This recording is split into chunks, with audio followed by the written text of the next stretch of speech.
Lebanon में जबरदस्त blast हुआ जिसमें अब तक 12 लोगों की मौत और करीब 3000 लोगों के घायल होने की सूचना है। लेकिन क्या ये ब्लास्ट इजराइल ने जल्दबाजी में किया? हम ऐसा क्यों कह रहे हैं? दरअसल अब एक नई थ्योरी सामने आई है। माना जा रहा है कि हिजबुल्लाह को शक हो गया था कि पेजर के साथ इजराइल कुछ करने वाला है। ऐसे में इजराइल के पास कोई रास्ता नहीं बचा और उसने पेजर ब्लास्ट को अंजाम दिया।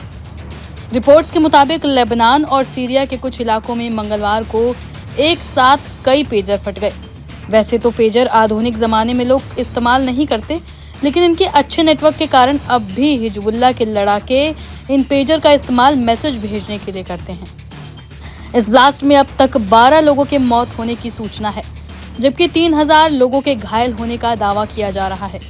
इस ब्लास्ट के पीछे इजराइल और खुफिया एजेंसी मोसाद का हाथ बताया जा रहा है। हालांकि इस अटैक को लेकर इजराइल ने अब तक कोई प्रतिक्रिया नहीं दी है।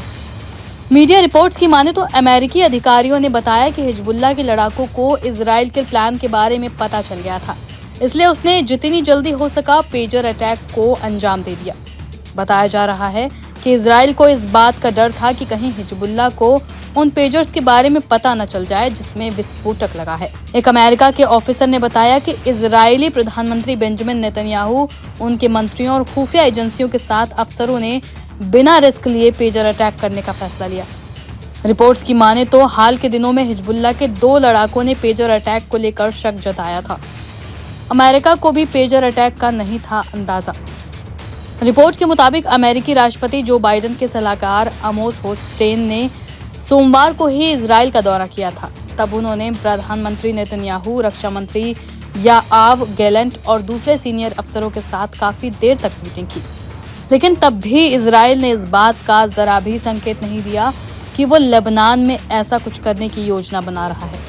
मंगलवार को लेबनान में पेजर अटैक करने से कुछ ही वक्त पहले इजरायली रक्षा मंत्री गैलेंट ने अमेरिकी रक्षा मंत्री लॉयड ऑस्टिन से बात की थी और उन्हें बताया था कि इजराइल जल्द ही लेबनान में एक ऑपरेशन करने वाला है।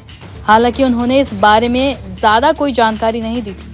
अमेरिकी अधिकारी ने कहा कि इजराइल ने अमेरिका को ऑपरेशन की बारीकियों के बारे में नहीं बताया और गैलेंट ने इसलिए कॉल किया था क्योंकि इजराइल नहीं चाहता था कि अमेरिका को पूरी तरह से अंधेरे में रखा जाए।